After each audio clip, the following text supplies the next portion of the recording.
ఓం శాంతి 21/11/2025 మధురమైన పిల్లలు, మీరిప్పుడు ఈశ్వరీయ సేవలో ఉన్నారు. మీరు అందరికీ సుఖపు మార్గాన్ని తెలియజేయాలి. స్కాలర్షిప్ తీసుకునే పురుషార్థం చేయాలి. ప్రశ్న: పిల్లలైన మీ బుద్ధిలో జ్ఞానధారణ బాగా జరిగినప్పుడు ఏ భయం తొలగిపోతుంది? జవాబు: గురువు మాకు శాపాన్ని ఇస్తారేమో అనే భయం ఏదైతే భక్తిలో ఉంటుందో, ఆ భయం జ్ఞానంలోకి రావడంతో, జ్ఞానాన్ని ధారణ చేయడంతో తొలగిపోతుంది. ఎందుకంటే జ్ఞాన మార్గంలో ఎవ్వరూ శాపాన్ని ఇవ్వలేరు. రావణుడు శాపాన్ని ఇస్తాడు, తండ్రి వారసత్వాన్ని ఇస్తారు. రిద్ధి సిద్ధి మంత్రతంత్రాలు నేర్చుకునేవారు విసిగించేటటువంటి, దుఃఖమునిచ్చేటటువంటి పనులు చేస్తారు. జ్ఞాన మార్గంలోనైతే పిల్లలైన మీరు అందరికీ సుఖాన్ని ఇస్తారు. ఓం శాంతి. మధురాతి మధురమైన ఆత్మిక పిల్లలకు ఆత్మిక తండ్రి కూర్చుని అర్థం చేయిస్తున్నారు. మీరందరూ మొట్టమొదట ఆత్మలు. ఈ నిశ్చయం పక్కాగా ఉంచుకోవాలి. ఆత్మలమైన మనము ఇక్కడ శరీరాలు తీసుకుని పాత్రను అభినయించేందుకు పరంధామం నుండి వస్తామని పిల్లలైన మీకు తెలుసు. ఆత్మే పాత్రను అభినయిస్తుంది. మనుషులైతే శరీరమే పాత్రను అభినయిస్తుందని భావిస్తారు. ఇది అన్నిటికన్నా పెద్ద పొరపాటు. దీని కారణంగా ఆత్మ గురించి ఎవరికీ తెలియదు. ఈ రాకపోకలలో ఆత్మలైన మేము వస్తూ వెళ్తూ ఉంటాము అన్న విషయాన్ని మర్చిపోతారు. అందుకే తండ్రే వచ్చి ఆత్మాభిమానులుగా తయారు చేయవలసి ఉంటుంది. ఈ విషయం కూడా ఎవ్వరికీ తెలియదు. ఆత్మ తన పాత్రను ఎలా అభినయిస్తుంది అనేది తండ్రే అర్థం చేయిస్తారు. మనుషులు ఎక్కువలో ఎక్కువ 84 జన్మలు, తక్కువలో తక్కువ 1-2 జన్మలు తీసుకుంటారు. ఆత్మ పునర్జన్మలనైతే తీసుకుంటూనే ఉండాలి. ఎక్కువ జన్మలు తీసుకునేవారు ఎక్కువ పునర్జన్మలు తీసుకుంటారని, తక్కువ జన్మలు తీసుకునేవారు తక్కువ పునర్జన్మలు తీసుకుంటారని దీనితో రుజువవుతుంది. ఏ విధంగా నాటకంలో కొందరికి ప్రారంభం నుండి చివరి వరకు పాత్ర ఉంటుంది, మరి కొందరి పాత్ర తక్కువగా ఉంటుంది. ఇది మనుషులెవ్వరికీ తెలియదు. ఆత్మకు స్వయం గురించే తెలియనప్పుడు ఇక తండ్రి గురించి ఎలా తెలుస్తుంది? ఇది ఆత్మకు సంబంధించిన విషయం కదా. తండ్రి అనగా ఆత్మలకు తండ్రి. శ్రీకృష్ణుడైతే ఆత్మలకు తండ్రి కాదు. శ్రీకృష్ణుణ్ణి నిరాకారుడు అని అనరు. అతణ్ణి సాకారంలోనే గుర్తించడం జరుగుతుంది. ప్రతి ఒక్కరిలోనూ ఆత్మ ఉంటుంది. ప్రతి ఆత్మలోనూ పాత్ర అయితే నిశ్చితమై ఉంది. ఈ విషయాలను అర్థం చేయించగలిగేవారు మీలో కూడా నంబర్వార్ పురుషార్థానుసారంగానే ఉన్నారు. ఆత్మలమైన మనము 84 జన్మలను ఏ విధంగా తీసుకున్నాము అన్నది ఇప్పుడు పిల్లలైన మీకు తెలుసు. అంతేకాని ఆత్మే పరమాత్మ అని కాదు. అలా కాదు. ఆత్మలమైన మనము మొదట దేవతలుగా అవుతామని తండ్రి అర్థం చేయించారు. ఇప్పుడు పతితంగా తమో ప్రధానంగా ఉన్నారు. మళ్లీ సతో ప్రధానంగా పావనంగా అవ్వాలి. సృష్టి పాతదిగా అయినప్పుడే తండ్రి వస్తారు. తండ్రి వచ్చి పాత ప్రపంచాన్ని కొత్తదిగా తయారు చేస్తారు. కొత్త సృష్టిని స్థాపన చేస్తారు. కొత్త ప్రపంచంలో ఉన్నది ఆది సనాతన దేవీదేవతా ధర్మము. వారే ఇంతకు ముందు కలియుగి శూద్ర ధర్మం వారిగా ఉండేవారు. ఇప్పుడు మీరు ప్రజాపిత బ్రహ్మకు ముఖవంశావళిగా అయ్యి బ్రాహ్మణులుగా అయ్యారు. బ్రాహ్మణ కులంలోకి వస్తారు. బ్రాహ్మణ కులం వారి వంశం ఉండదు. బ్రాహ్మణ కులం వారు రాజ్యమేమీ చెయ్యరు. ఈ సమయంలో భారత్లో బ్రాహ్మణ కులం వారు రాజ్యం చెయ్యరు, శూద్రకులం వారు రాజ్యం చెయ్యరు. ఇరువురికీ రాజ్యం లేదు. కాని ప్రజలపై ప్రజల రాజ్యమైతే నడుస్తుంది. బ్రాహ్మణులైన మీకు ఏ రాజ్యమూ లేదు. విద్యార్థులైన మీరు చదువుకుంటున్నారు. ఈ 84 జన్మల చక్రం ఎలా తిరుగుతుంది అనేది తండ్రి మీకే అర్థం చేయిస్తారు. సత్యయుగం, త్రేతాయుగం, ఆ తర్వాత సంగమయుగం ఉంటుంది. ఈ సంగమయుగానికున్న మహిమ వేరే ఏ యుగానికి లేదు. ఇది పురుషోత్తమ సంగమయుగం. సత్యుగం నుండి త్రేతాలోకి వస్తారు. 2 కళలు తగ్గిపోతాయి. ఇక వారిని ఏమని మహిమ చేస్తారు? కింద పడిపోయే వారి మహిమ జరగదు. కలియుగాన్ని పాత ప్రపంచమని అంటారు. ఇప్పుడు కొత్త ప్రపంచం స్థాపన అవ్వనున్నది. అక్కడ దేవీదేవతల రాజ్యం ఉంటుంది. వారు పురుషోత్తములుగా ఉండేవారు. ఆ తర్వాత కళలు తగ్గిపోతూ కనిష్ఠులుగా శూద్రబుద్ధి కలవారిగా అవుతారు. వారిని రాతి బుద్ధి కలవారని కూడా అంటారు. ఎవరినైతే పూజిస్తున్నారో వారి జీవిత కథను కూడా తెలుసుకోలేనంత రాతిబుద్ధి కలవారిగా తయారవుతారు. పిల్లలకు తమ తండ్రి జీవితం గురించి తెలియకపోతే వారసత్వం ఎలా లభిస్తుంది? ఇప్పుడు పిల్లలైన మీకు తండ్రి జీవితం గురించి తెలుసు. వారి నుండి మీకు వారసత్వం లభిస్తూ ఉంది. మీరు అనంతమైన తండ్రిని స్మృతి చేస్తారు. నీవే తల్లి, తండ్రి అని అంటున్నారంటే తప్పకుండా తండ్రి వచ్చి ఉంటారు. అప్పుడే అపారమైన సుఖాన్ని ఇచ్చుంటారు కదా. తండ్రి అంటారు, నేనొచ్చాను, పిల్లలైన మీకు అపారమైన సుఖాన్ని ఇస్తాను. పిల్లల బుద్ధిలో ఈ జ్ఞానం బాగా నిలిచి ఉండాలి. అందుకే మీరు స్వదర్శన్ చక్రధారులుగా అవుతారు. మీకిప్పుడు జ్ఞానమనే 3వ నేత్రం లభించింది. మనమే దేవతలుగా అవుతామని మీకు తెలుసు. ఇప్పుడు శూద్రుల నుండి బ్రాహ్మణులుగా అయ్యారు. కలియుగి బ్రాహ్మణులు కూడా ఉన్నారు కదా. ఆ బ్రాహ్మణులకు వారి ధర్మం లేక కులం ఎప్పుడు స్థాపనయింది అనేది తెలీదు. ఎందుకంటే వారు కలియుగంలోని వారు. మీరిప్పుడు డైరెక్ట్గా ప్రజాపిత బ్రహ్మకు సంతానంగా అయ్యారు. మరియు మీరు అందరికంటే ఉన్నత శ్రేణికి చెందినవారు. తండ్రి కూర్చుని మిమ్మల్ని చదివించే సేవను, సంభాళించే సేవను మరియు అలంకరించే సేవను చేస్తారు. మీరు కూడా ఈశ్వరీయ సేవలోనే ఉన్నారు. గాడ్ ఫాదర్ కూడా అంటారు, నేను పిల్లలందరికీ సేవ చేసేందుకు వచ్చాను. నేను పిల్లలకు సుఖాన్నిచ్చే మార్గాన్ని తెలియజేయాలి. ఇప్పుడు ఇంటికి పదండి అని తండ్రి అంటున్నారు. మనుషులు భక్తి కూడా ముక్తి కోసమనే చేస్తారు. తప్పకుండా జీవితంలో బంధనం ఉంది. తండ్రి వచ్చి ఈ దుఃఖాల నుండి విడిపిస్తారు.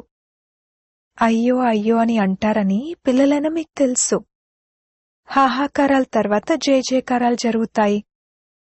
ప్రాకృతిక వైపరీత్యాలు మొదలైనవి వచ్చినప్పుడు ఎంతగా అయ్యో అయ్యో అని అంటూ రోదిస్తారు అన్నది ఇప్పుడు మీ బుద్ధిలో ఉంది. మరొక వైపు యూరోప్ వాసులైన యాదవులు కూడా ఉన్నారు. యూరోప్ వాసులను యాదవులని అంటారని తండ్రి అర్థం చేయించారు. కడుపు నుండి మూసలం వెలువడి శాపం ఇచ్చినట్లుగా చూపిస్తారు. ఇప్పుడు శాపం మొదలైన వాటి మాటే లేదు. ఇది డ్రామా. తండ్రి వారసత్వాన్ని ఇస్తారు, రావణుడు శాపాన్ని ఇస్తాడు. ఇది ఒక ఆటగా తయారు చేయబడి ఉంది. ఇకపోతే శాపం ఇచ్చే మనుషులు వేరే ఉంటారు. ఆ శాపాన్ని తొలగించేవారు కూడా ఉంటారు. గురువులు మొదలైన వారు ఎక్కడ శపిస్తారో అని మనుషులు భయపడతారు. వాస్తవానికి జ్ఞాన మార్గంలో ఎవ్వరూ శాపం ఇవ్వలేరు. జ్ఞాన మార్గం మరియు భక్తి మార్గంలో శాపమనే మాటే లేదు. ఎవరైతే మంత్రతంత్రాలు మొదలైనవి నేర్చుకుంటారో వారు శాపాలిస్తారు.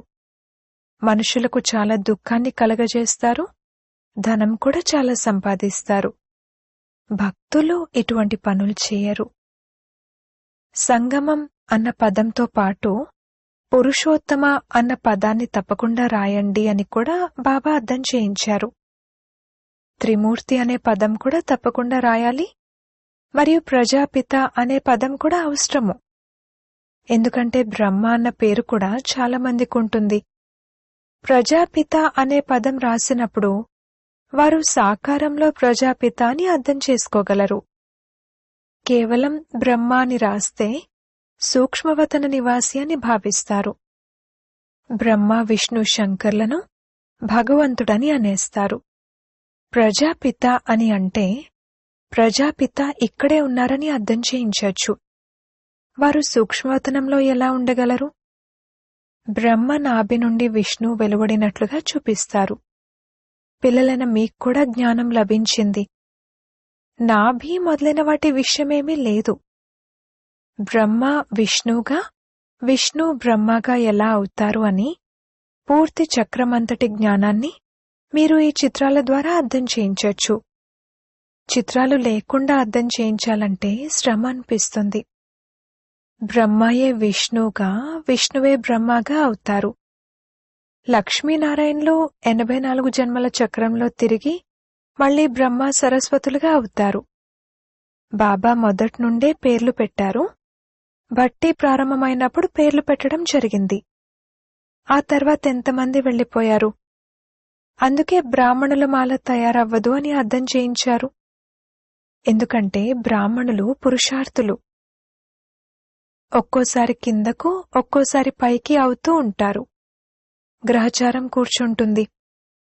బాబా అయితే రత్నాల వ్యాపారిగా ఉండేవారు. ముత్యాలు మొదలైన వాటి మాల ఎలా తయారవుతుంది అన్న విషయంలో వీరు అనుభవజ్ఞులు. బ్రాహ్మణుల మాల చివర్లో తయారవుతుంది. బ్రాహ్మణులైన మనమే దైవీ గుణాలను ధారణ చేసి దేవతలుగా అవుతాము.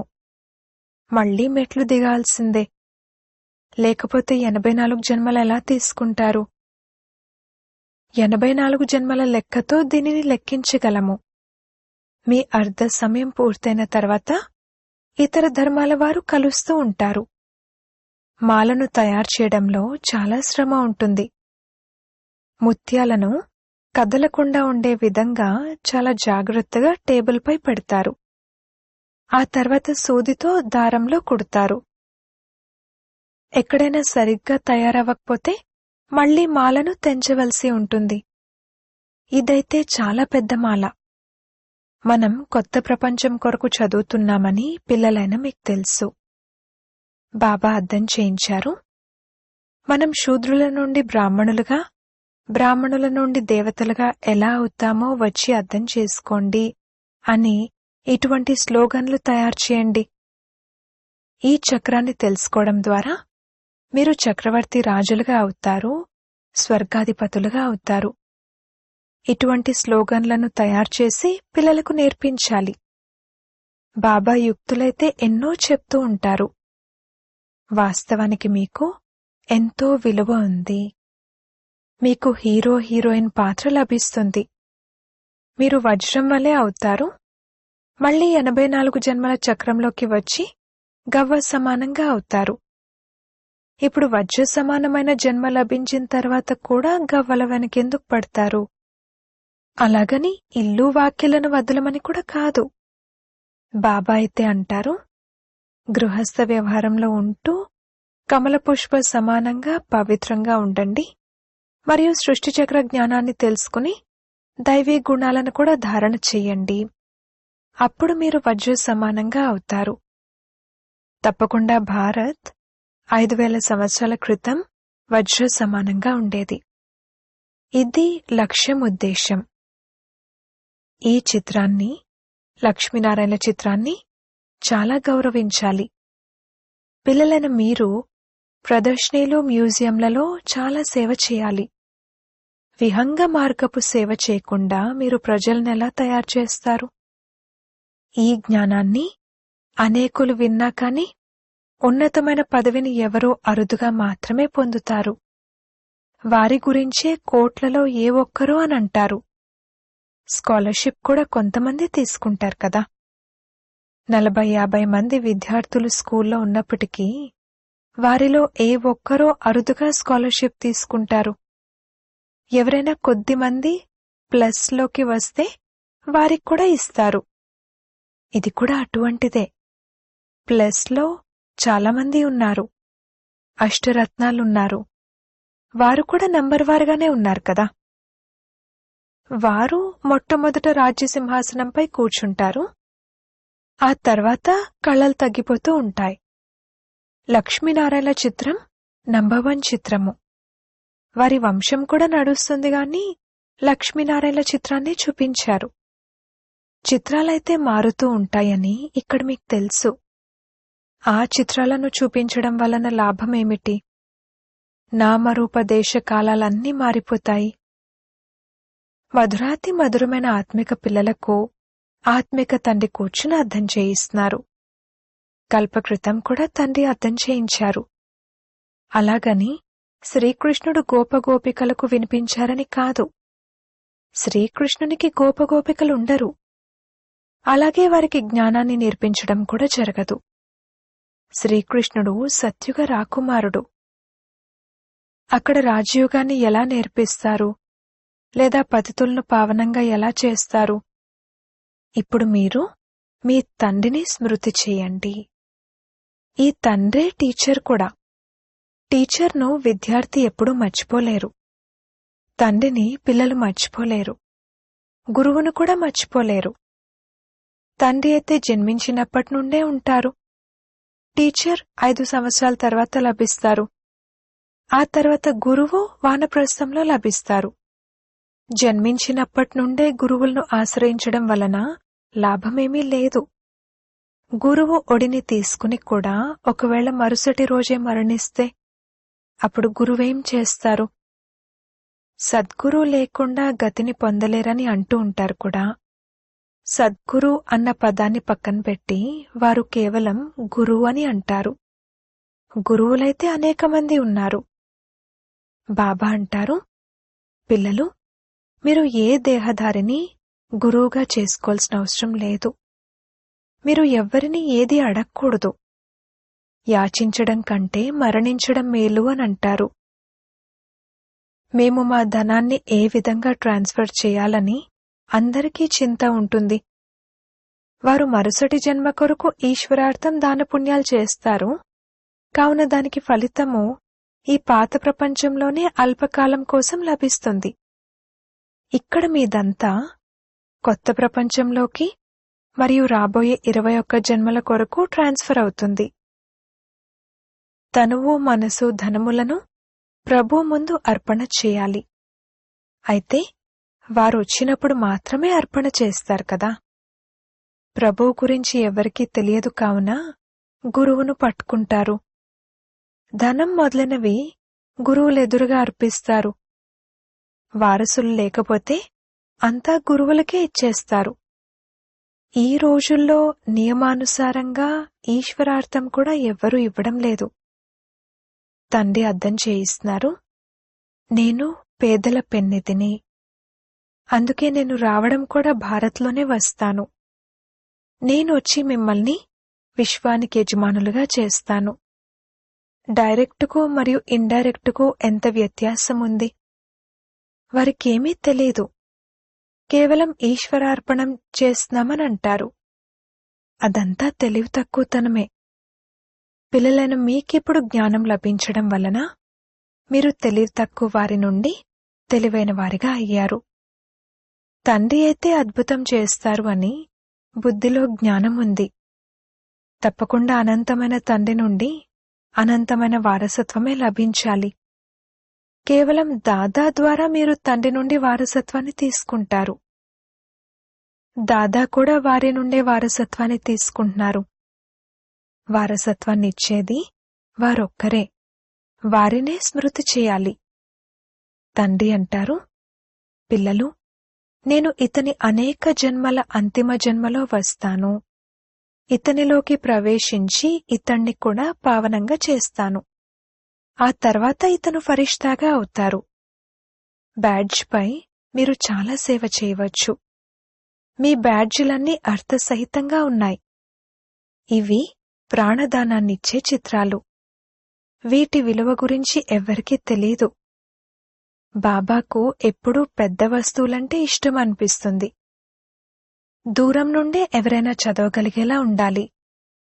అచ్చా, మధురాతి మధురమైన సిక్కిలదే పిల్లలకు మాతాపితా బాప్దాదాల ప్రియ స్మృతులు మరియు గుడ్ మార్నింగ్.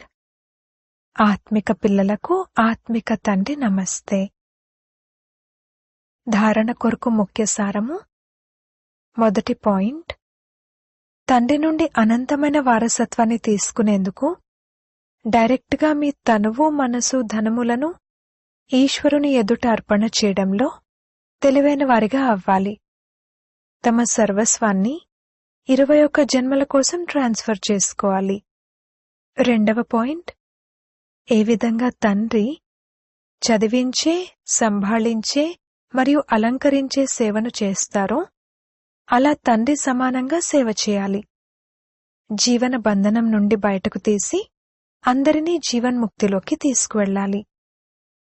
వరదానము, జ్ఞాన కలశాన్ని ధారణ చేసి దాహంతో ఉన్నవారి దాహాన్ని తీర్చే అమృత కలశధారి భవ.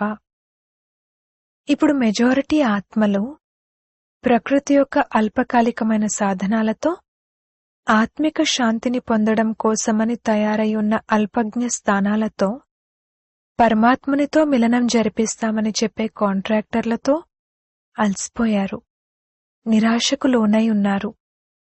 సత్యం ఇంకేదో ఉంది అని భావిస్తున్నారు.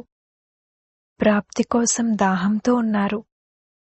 ఇటువంటి దాహంతో ఉన్న ఆత్మలను ఆత్మిక పరిచయం, పరమాత్మ పరిచయం యొక్క యథార్థమైన బిందువులు కూడా తృప్తాత్మలుగా చేస్తాయి. అందుకే జ్ఞాన కలశాన్ని ధారణ చేసి దాహంతో ఉన్నవారి దాహాన్ని తీర్చండి. అమృత కలశం సదా మీతో పాటు ఉండాలి. అమరులుగా అవ్వండి మరియు అమరులుగా తయారు చేయండి. స్లోగన్, అడ్జస్ట్ అయ్యే కళను లక్ష్యంగా చేసుకున్నట్లయితే సహజంగా సంపూర్ణమైపోతారు. అవ్యక్త సూచనలు. అశరీరి మరియు విదేహీ స్థితి యొక్క అభ్యాసాన్ని పెంచండి.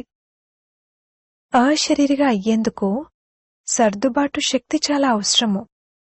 తమ దేహాభిమానపు సంకల్పాలను, దేహ ప్రపంచపు పరిస్థితులకు సంబంధించిన సంకల్పాలను సర్దిపెట్టాలి.